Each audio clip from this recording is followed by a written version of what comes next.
Chien et loup, là, vous voyez avec les premières étoiles qui s'amoncellent là, tranquillement sur la voûte céleste.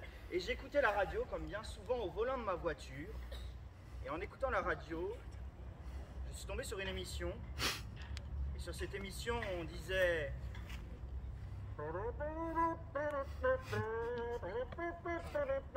C'est pas cette chaîne-là, excusez-moi. Flash info spécial, attention, dans le centre de Nantes, du côté d'Orbeau, principalement, à côté de l'école Gaston Serpette, particulièrement, j'invente rien, il y a eu un casse à Crédit Agricole. Vous connaissez le Crédit Agricole ou pas? Oui. Il y a eu un casse au Crédit Agricole. Ça veut dire qu'il y avait quelqu'un qui était rentré dans le Crédit Agricole, qui avait braqué le Crédit Agricole, probablement en arrivant devant le banquier ou de la banquière, avec un pistolet braqué sur la tempe. La personne avait levé les mains, pas eu le temps d'appuyer sur le bouton pour appeler les gendarmes et était parti avec tout l'or. Et moi, j'avais entendu ça à la radio. C'était la première fois que j'entendais qu'il y avait un casse ici, au Crédit Agricole. Je continuais à rouler avec ma voiture. Et en sortant de Nantes, en arrivant sur le périphérique pour partir vers la route de Rennes, j'ai vu un espèce de bonhomme là, qui était là sur le bord de la route. C'était un espèce de bonhomme parce que je distinguais rien, c'est comme s'il y avait une fourrure toute blanche là comme ça qui l'enveloppait. En réalité c'était des cheveux, des longs cheveux blancs qui mangeaient la moitié de son visage à l'avant et qui l'enveloppaient complètement au niveau du dos à l'arrière. Et il avait une longue barbe blanche aussi qui mangeait l'autre partie de son visage à l'avant et qui continuait comme ça le long de la route, qui suivait la ligne blanche, si bien qu'on aurait pu s'y méprendre, on aurait pu continuer comme ça et longer la ligne blanche en pensant que c'était une ligne blanche alors qu'en réalité c'était la barbe d'un vieil homme.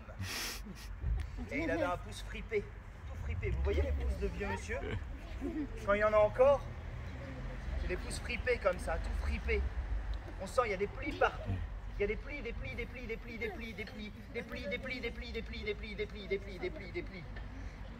Et moi j'ai arrêté ma voiture. Parce que quand on a le pouce levé comme ça sur le bord de la route, ça veut dire qu'on fait du stop. Et je l'ai invité à rentrer, il s'est assis à côté de moi.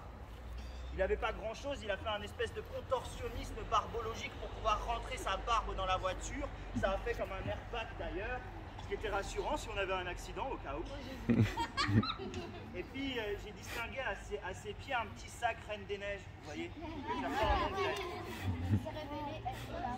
Et j'ai continué, j'ai repris ma route et vous voyez, je ne vais pas vous le cacher, j'aime bien discuter, j'aime bien raconter des choses et j'aime bien qu'on me réponde. Alors quand j'ai vu ce monsieur se poser à côté de moi, je lui ai dit « D'où est-ce que vous venez ?» C'est à quoi le monsieur m'a répondu «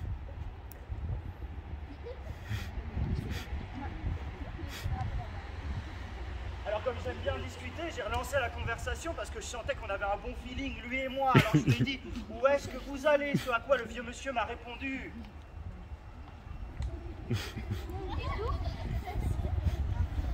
Il a cligné des yeux, j'ai vérifié, il n'était pas mort. J'ai continué à rouler avec ma voiture comme ça et puis je continuais à lui poser des questions sur sa vie pour savoir qui il était, comment il s'appelait, ce qu'il aimait dans la vie, quel était son animal préféré ou la couleur qu'il aimait le moins ou alors encore le plat qu'il détestait et celui dont il raffolait. Et à chaque fois il me répondait avec des... Alors je commençais à repenser à, vous savez, cette histoire de casse qu'il y avait eu. Et j'étais en train de me dire c'est louche. Quelqu'un comme ça qui ne réveille pas, c'est qu'il a quelque chose à cacher. Si ça se trouve, c'est lui qui a fait le casse au Crédit Agricole là-bas. Si ça se trouve même, l'argent il est dans son petit sac Reine des Neiges pour passer inaperçu. Si ça se trouve même, quand je vais m'arrêter, il va me sauter dessus, il va me trucider et il va me mettre à côté d'un cerf et d'un sanglier au-dessus d'une cheminée en chasse. J'aime bien les histoires rassurantes, qui commencent bien, qui finissent bien. Il y a eu un avantage à la situation, c'est que je ne sais pas si vous le savez, mais les vieux monsieur ont souvent des problèmes de vessie, c'est-à-dire qu'ils ont souvent besoin d'aller faire pipi. Ah, d'accord, il a fait pipi dans ta voiture. Bah, tout le monde fait pipi. Hein. Si vous ne faites pas pipi, là c'est à ce moment-là qu'il faut se poser des questions. Bref, alors je l'ai arrêté sur le bas-côté de la route. Il est parti derrière un buisson pour aller uriner. Et ça c'est son histoire, je vous raconte pas ça. Et il avait laissé le petit sac Reine des Neiges là, vous voyez à côté de moi. Alors je l'ai regardé, le petit sac l'histoire. Tu veux que je regarde ou pas? Hein? Ouais, ok, d'accord, je regarde, mais s'il y a quoi que ce soit, je dis que c'est toi.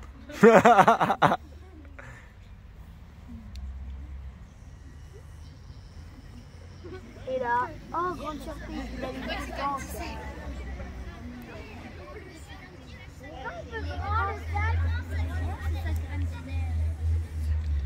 une valise. Oh!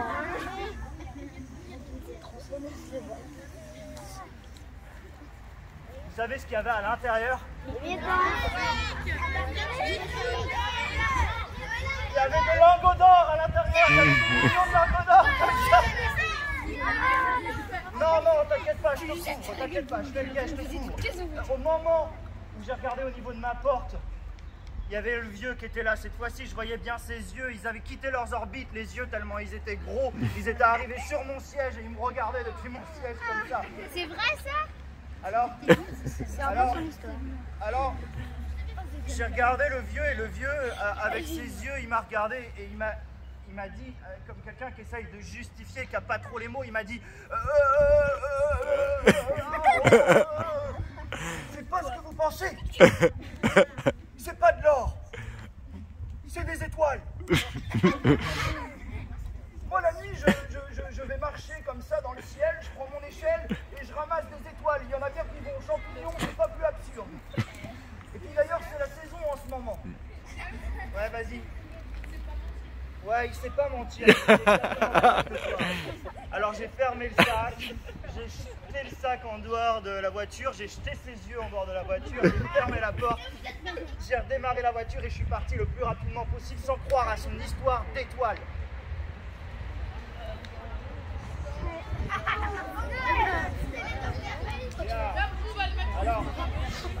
Alors je partage juste cette question avec le reste du groupe qui n'a peut-être pas entendu. Il y a une de vos camarades qui me demande pourquoi je suis parti sans l'argent. Et du coup, je me demande si vous aussi, je dois vous faire confiance en réalité.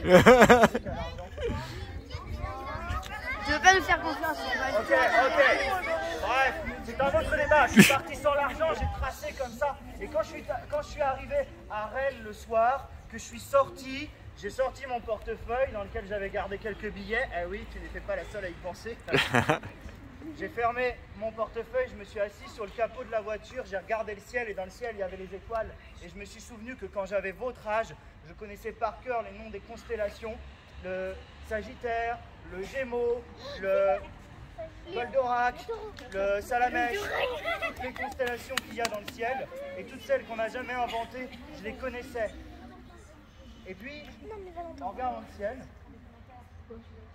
il s'est passé quelque chose. Vous avez vu le monsieur là, sur les étoiles? La grande ours avait disparu.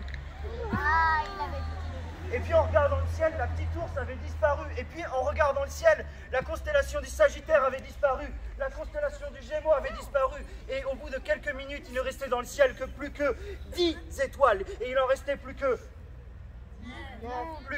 8, 7, 6, 5, 4, 3, 2, 1, 0. Vitesse!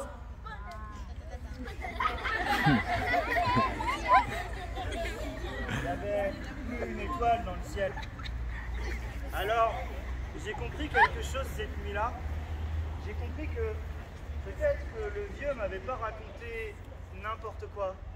Peut-être que, effectivement, il était vraiment parti au céleste ramasser les étoiles. Peut-être que je l'avais jugé un peu vite. Alors je me suis promis 3 choses. La première, c'est que je ne jugerai plus jamais au premier regard. La deuxième, c'est que moi, je ne croyais pas aux histoires. À partir de ce jour-là, j'allais me mettre à y croire. Et la troisième, c'est que non seulement j'allais me mettre à y croire, mais j'allais me mettre aussi à en raconter. Merci pour votre écoute. Merci beaucoup, Raphaël.